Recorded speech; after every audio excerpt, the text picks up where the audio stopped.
चलो तो अब यहाँ से देखते हैं हम कि हेज़नबर्ग का जो अनसर्टेनिटी प्रिंसिपल है वो क्या कहता है। सबसे पहले तो देखो, हेज़नबर्ग का जो अनसर्टेनिटी प्रिंसिपल है उसको समझने के लिए आपको कुछ कुछ चीज़ों को क्या करना पड़ेगा, समझना पड़ेगा। फॉर एग्जांपल, सबसे पहले तो ये समझिए अनसर्टेनिटी का मतलब क्या है। अनसर्टेनिटी मतलब होता है अनिश्चितता, मतलब कि कोई भी चीज़ कहाँ है तो यदि उसके बारे में आप श्योर नहीं हो तो उसको कहेंगे अनिश्चितता। फॉर एग्जाम्पल मैं बोलता हूँ, एक कमरे में आपको खिड़की से दिख रहे हैं कितने, खिड़की से देखने पे दिख रहे हैं आपको दो बच्चे, लेकिन आपका कमरा जो है बहुत बड़ा है, लेकिन आप क्लियर नहीं हो कि भाई उसमें कितने और बच्चे हो सकते हैं। ठीक है, तो यहाँ इस केस में आपको लिए क्या आई, एक अनसर्टेनिटी आई, मतलब कि आप जो है खिड़की को देख के बस एक देख पा रहे हो, लेकिन उसमें रियल में कितने वो आपको पता नहीं है। ठीक है, और मैं अच्छा एग्जांपल लेता हूँ। फॉर एग्जांपल, एक मान चलो बस आपकी चल रही है, ठीक है, तो बस को मैं जैसे देख रहा हूँ चलते हुए, तो उसका जो है मैं वहाँ पे बैठा हूँ तो मैं ये बता सकता हूँ कि मेरी जो बस है वो कितनी स्पीड में चल रही। ठीक है, लेकिन मान के चलो कि बस को मुझे ये तो पता चल गया कितनी स्पीड पे चल रही, लेकिन वो बस कहाँ पे है, किस पोजीशन पे, तो मैं नहीं बता सकता हूँ। बिल्कुल भी कैसे नहीं बता सकता हूँ, क्योंकि भाई साहब जब तक मैं किस चीज़ से रिलेट नहीं करूँगा कि मतलब मैं यहाँ पे था फिर मैं यहाँ पे आ गया तो अब मेरी पोजीशन में क्या चेंज आया, मैं कहाँ पे हूँ, तभी तो मैं बता पाऊंगा। ठीक है, तो ये मैंने थोड़ा ओवरऑल आपको बताया है कि अनसर्टेनिटी कैसे आ जाती चीज़ों को लेके। अब हम समझेंगे इसको केमिस्ट्री में कैसे क्या होता है, समझो। सबसे पहली बात तो, वर्नर हेज़नबर्ग एक जर्मन फिजिसिस्ट थे और 1927 में इन्होंने क्या करा, एक बहुत ही अच्छी स्टेटमेंट दी, और उस स्टेटमेंट में क्या था वो देखिए सिंपल। इन्होंने कहा कि ये बताना बहुत ही इम्पॉसिबल है, मतलब कि बहुत ही क्या इम्पॉसिबल ही इन्होंने बोल दिया सिंपल भाषा में, कि हम डिटरमाइन कर पाएँ, बता पाएँ साइमल्टेनियसली, मतलब कि एक ही समय पे क्या दो दो चीज़ें, कि एक तो है एग्जैक्ट किसी चीज़ की पोजीशन और उसी समय पर उसका एग्जैक्ट मोमेंटम। और किसका इन्होंने बताया, स्पेसिफिकली इन्होंने बताया इलेक्ट्रॉन का, मतलब कि इलेक्ट्रॉन का आप एक संग उसकी पोजीशन, ठीक है, और एक ही संग में उसकी जो है क्या वेलोसिटी या फिर मोमेंटम नहीं बता सकते हो। फॉर एग्जांपल, मान चलो कोई इलेक्ट्रॉन है आपका, है ना, इस तरीके से आपका न्यूक्लियस है, ये आपका पहला सेल, ये दूसरा सेल। तो मान चलो इलेक्ट्रॉन आपका एक रिवॉल्व कर रहा है इस तरीके से सर्कुलर पाथ में, तो आप जो है सिंपली कोई भी इस तरह से माइक्रोस्कोप को लगा के या किसी भी चीज़ से ऐसे करके देख के ये नहीं कह सकते हो कि यहाँ पे जो इलेक्ट्रॉन है उसकी क्या पोजीशन है ना। जब आप पोजीशन देख रहे हो तो आप पोजीशन अकेली बता पाओगे, और यदि आप जो उसकी वेलोसिटी देख रहे हो तो फिर वेलोसिटी बता पाओगे। अब ये क्या चीज़ थी क्या नहीं थी, इसको थोड़ा सा और समझते हैं हम डीप में। तो इसके लिए इन्होंने फिर एक मैथमेटिकली फॉर्मूला बनाया और उन्होंने कहा कि जो डेल्टा एक्स है मल्टीप्लाई बाई डेल्टा जो पी है, पी यहाँ पे मोमेंटम है, वो जो उनका प्रोडक्ट है वो हमेशा ही क्या होगा, ग्रेटर देन होगा या फिर इक्वल होगा किसके, जो है आपका कितना जो कांस्टेंट यहाँ पे है प्लैंक कांस्टेंट 4 पाई है ना, तो ये पूरा का पूरा कांस्टेंट है, तो इसकी जो वैल्यू आएगी उससे हमेशा ही वो क्या रहेगा, बड़ा रहेगा, ये यूं कह लीजिए आपका बराबर रहेगा। ठीक है, कोई किसी भी चीज़ का आपका क्या प्रोडक्ट, इन दोनों का पोजिशन और उसकी मोमेंटम का। अब मान के चलिए यदि ये चीज़ बढ़ती है तो ये चीज़ आपकी कम हो जाएगी। ठीक है, और यदि आपकी ये चीज़ बढ़ती है तो ये आपकी कम हो जाएगी, मतलब कि यदि दोनों को ही मैं बढ़ा दूंगा, ऐसा पॉसिबल नहीं हो पाएगा कि एक ही समय पे आपका पोजीशन भी अनसर्टेन हो गई और एक ही समय पे आपकी उसका मोमेंटम भी अनसर्टेन होगा, ऐसा नहीं होगा। मतलब एक चीज़ पता होगी तो एक चीज़ पता नहीं होगी, और एक चीज़ पता होगी तो फिर दूसरी चीज़ पता नहीं होगी। ठीक है, मोमेंटम पता है तो वेलोसिटी नहीं पता चलेगी, अब वो वेलोसिटी बोल रहा हूँ, पोजीशन पता नहीं चलेगी, और पोजीशन पता है तो उसकी वेलोसिटी पता नहीं चलेगी उस इलेक्ट्रॉन की। अभी सुनते जाओ, है ना, धीरे धीरे सब कुछ समझ आएगा। अब इसी चीज़ को थोड़ा सा हम क्या कर रहे हैं, ड्राइव कर रहे हैं। तो क्या हम जो P है मोमेंटम है उसको हम एम भी लिख सकते हैं क्या, है ना, हमको पता है P=mv होता है, ये तो हमने पहले ही जान बैठे हैं, तो उसको हम इस तरह से लिख सकते हैं। अब इसको क्या करेंगे, हम मास को हम इधर भेज देंगे। ठीक है, मास हमको इलेक्ट्रॉन का पता होता है चूंकि ऑलरेडी हमने डेट कर लिया है आपका। अब यहाँ से हम इन दोनों के लिए अनसर्टेन है ना, मास के लिए अनसर्टेन तो नहीं है क्योंकि वो तो ऑलरेडी पता होता है। तो अब यहाँ पे ये दोनों चीज़ें हमारी, एक तो हमारी रिलेशन ये बनी है और एक रिलेशन ये बनी है, एक में हम यहाँ पे डेल्टा जो वी है वो वेलोसिटी है उसके लिए अनसर्टेन है। ठीक है, अब ध्यान दो यहाँ पे मैंने क्या कहा है। सबसे पहली बात तो डेल्टा एक्स आपका अनसर्टेनिटी है किसी भी पोजीशन में, ठीक है, और आपका जो डेल्टा पी है वो अनसर्टेनिटी है किसी भी चीज़ की जो है मोमेंटम में, मतलब कि इलेक्ट्रॉन का जो भी पार्टिकल है। तो बोल रहा है कि यदि किसी की जो पोजीशन है इलेक्ट्रॉन की, यदि वो हमें पता है बहुत ही हाई डिग्री में एक्यूरेसी के, मतलब इसका क्या मतलब है कि आपको बिल्कुल डिटेल में ये पता है कि आपका जो भी इलेक्ट्रॉन है वो उसकी पोजीशन क्या है, ठीक है। आपने किसी भी तरीके से कोई भी माइक्रोस्कोप लगा के या कुछ भी करके देख लिया ये, तो उस समय पे आप उसकी पोजीशन तो बता पाओगे, लेकिन वहीं पे उसकी वेलोसिटी जब आप देख रहे होंगे तो वो वेलोसिटी आपके लिए पता नहीं चलेगी, वहाँ पे आप हो जाओगे अनसर्टेन, ठीक है। ये समझे। तो यहाँ पे जो डेल्टा जो वी आ रहा होगा वो बहुत ही ज़्यादा आ रहा होगा, ठीक है। इतनी सी बात है, मतलब ये है, मैं आपको समझाता हूँ, ठीक है। यहाँ डेल्टा जो है वो जितना कम आएगा उतना ही ज़्यादा एक्यूरेट होगा। अब डेल्टा का मतलब क्या है? डेल्टा का मतलब सिंपल, आपने एरर वगैरह पढ़ा होगा। तो मान चलो मैं कोई भी मेजरमेंट कर रहा हूँ, तो एक मेरी वैल्यू मान चलो कुछ ऐसे आती है, इनिशियल कुछ आती है ना, उसको मैं देता हूँ एक्स आई करके, और एक आता है एक्स फाइनल करके। तो इसमें से जो एक्स फाइनल माइनस का एक्स आई होगा तो उसी से आपको डेल्टा मिलेगा। डेल्टा यहाँ पे चेंज है, सिंपल सी भाषा में कहें तो, है ना, डिफरेंस है। तो यदि इसकी वैल्यू आपको जितनी कम मिलती है, ठीक है, जितनी इसकी कम वैल्यू मिलेगी तो आप समझ जाना उतना ही वो हमारा आंसर क्या है, एक्यूरेट है, ठीक है। लेकिन मान चलो मैं इसकी भी वैल्यू कम कर दूं, इसकी भी वैल्यू कम कर दूं, तो ये हमारा क्या हो जाएगा, क्वेश्चन के गलत हो जाएगा, क्योंकि इन दोनों के कम करने से क्या हो जाएगा, जो प्रोडक्ट आएगा वो बहुत ही कम आएगा। और ये जो हमने थ्योरम लगाई है अभी कि भाई साहब हुआ तो इससे बड़ा होगा या फिर इसके बराबर होगा, तो वो यहाँ पे नहीं बैठेगा सही से। इसलिए एक की वैल्यू यदि ज़्यादा आती है तो दूसरे की हमेशा कम आती है, और यदि किसी की दूसरे की वैल्यू ज़्यादा आती है तो फिर एक की वैल्यू कम आती है। तो यहाँ पे ये फंडा आपका बैठता है, ठीक है। तो मान चलो आपको किसी की पोजीशन पता है, इलेक्ट्रॉन की बिल्कुल एक्यूरेट पता है, तो वहाँ पे वेलोसिटी जो हो जाएगा बहुत ही, जो डेल्टा है वो लार्ज हो जाएगा, ठीक है। ऐसे ही आप दूसरा केस समझो। मान के चलिए वेलोसिटी जो है, मतलब कि डेल्टा जो है आपका वी, है ना, जो कि आपका बहुत ही प्रिसाइजली और बहुत ही एक्यूरेट आपको मिल गया। तो यहाँ पे मान चलो ये जो डेल्टा वी की वैल्यू बहुत स्मॉल आती है, तो वहीं पे क्या हो जाएगा, जो पोजीशन होगी उस इलेक्ट्रॉन की, मतलब कि डेल्टा एक्स बहुत ही लार्ज हो जाएगा, ठीक है।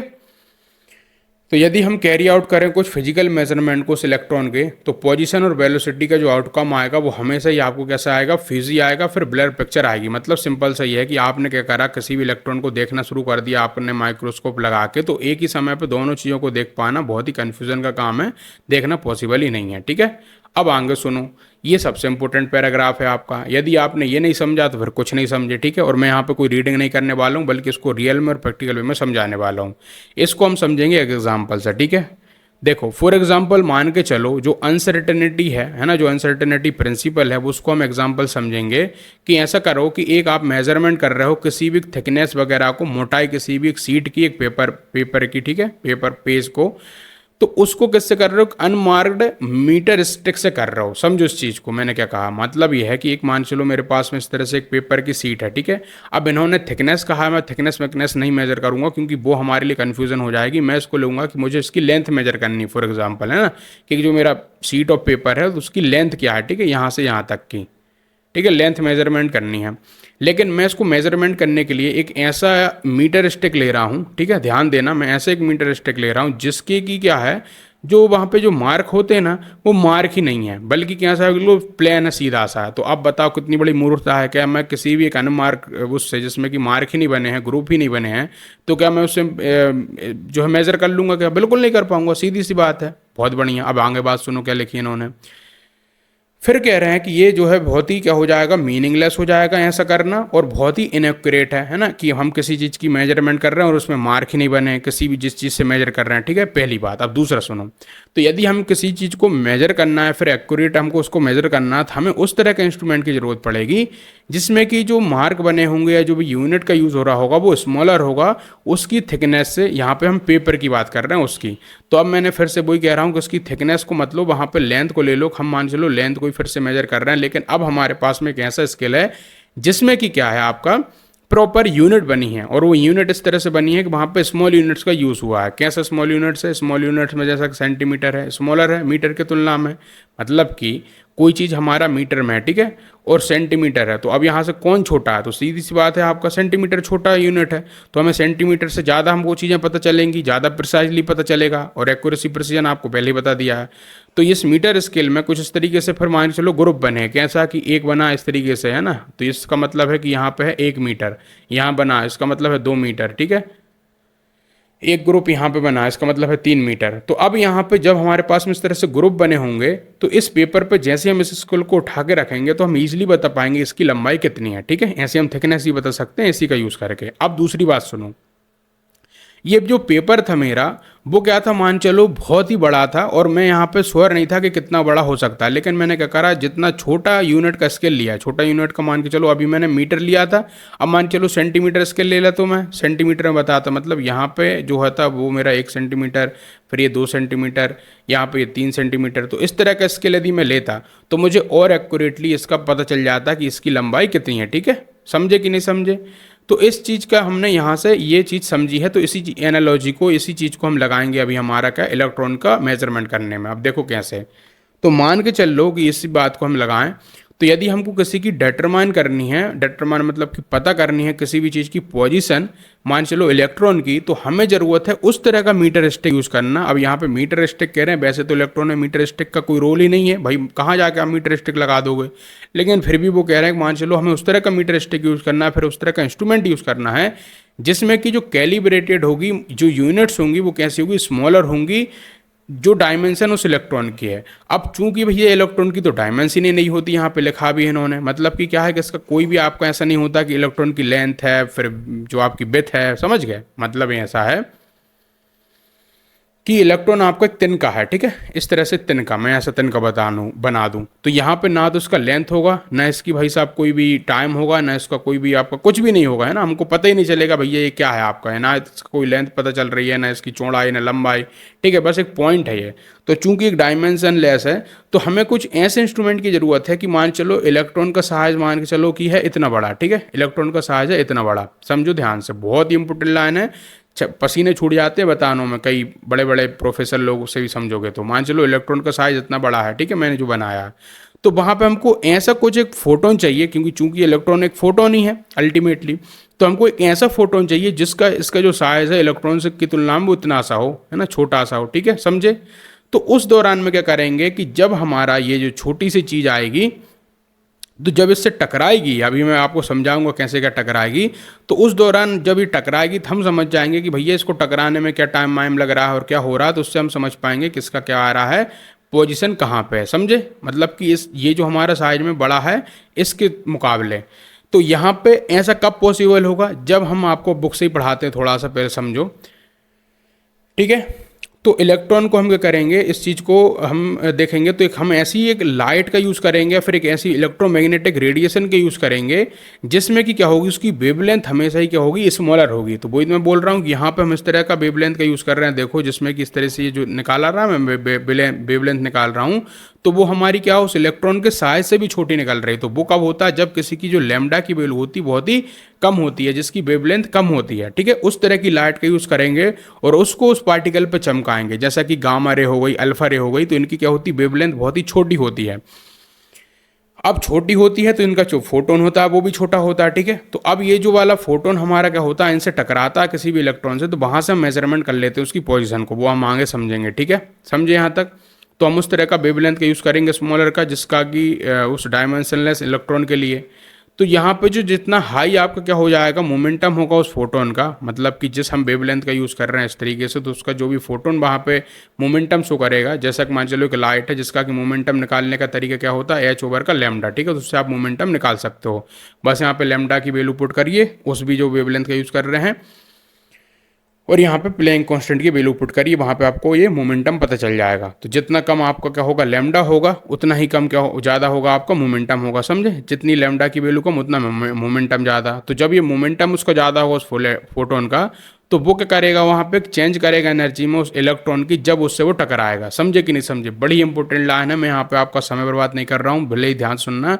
मैं कह रहा हूँ कि जिस शॉर्टर वेवलेंथ का हम फोटोन का यूज़ कर रहे हैं, तो उसकी जो मोमेंटम है वो क्योंकि ज़्यादा है भाई साहब, ये सीधी रिलेशन हमको दिख रही है।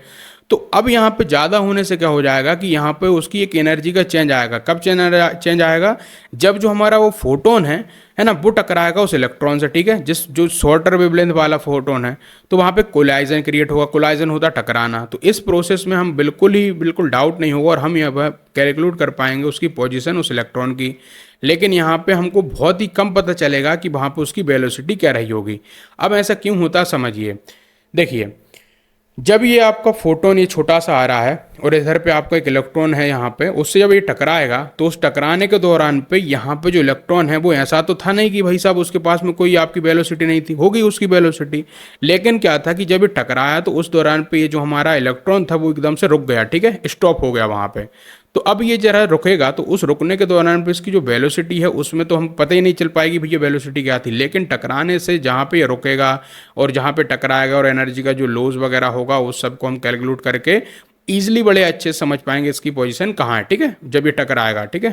तो टकराने से इसकी पोजीशन तो पता चल जाएगी, मतलब कि यहाँ पे जो डेल्टा जो एक्स है वो तो कम हो जाएगा, लेकिन यहाँ पे जो मैंने बोला था ना डेल्टा जो पी है या फिर डेल्टा जो वी है वो क्या हो जाएगा, बढ़ जाएगा, ठीक है। मतलब जो यहाँ पे अनसर्टेनिटी वेलोसिटी की एकदम से बढ़ जाएगी, ठीक है, ये चीज़ बढ़ जाएगी आपकी। ये मैं कहने की कोशिश कर रहा हूँ आपको, समझे हो तो यार बिल्कुल लाइक कर देना, बहुत ही मुश्किल लगती है इस तरह से बनाना और समझाना, ठीक है। आई बात समझ में? अभी आप जरा इस चीज़ को यदि नहीं समझ आई होगी तो आपके लिए ज़रूरत है कि आप थोड़े बहुत एनिमेशन भी देख लेना नेट पे, लेकिन भाई जितना मुझे आपको बताना था मैं आपको बता चुका हूँ। मैं आपको सिंपल भाषा में कहूँ तो मैं क्या कहना चाह रहा हूँ, देखो यदि मैं सिंपल इसको कहूँ, यदि हमको किसी की पोजीशन पता करनी है किसी भी इलेक्ट्रॉन की, तो आप क्या करिए, स्मॉलर, ठीक है, वेवलेंथ वाला, स्मॉलर वेवलेंथ वाला क्या करिए आप जो है क्या कर लीजिए, ईएम का यूज़ करिए। ईएम यहाँ पे है इलेक्ट्रोमैग्नेटिक रेडिएशन, ठीक है। यदि आपको किसी की वेलोसिटी पता करनी है तो जस्ट इसके अपोजिट यूज़ कर लीजिए, मतलब कि जिसकी लार्ज क्या होगी, वेवलेंथ होगी, उस तरह का इलेक्ट्रोमैग्नेटिक रेडिएशन यूज़ करिए, ठीक है, तो उससे आपको वेलोसिटी पता चल जाएगी। तो ये था आपका हेजनबर्ग की अनसर्टेनिटी प्रिंसिपल। अब इसका क्या हमारे लिए सिग्निफिकेंस है उसको हम जरा समझते हैं, तो देखते हैं जरा क्या इसका सिग्निफिकेंस हमारे लिए है।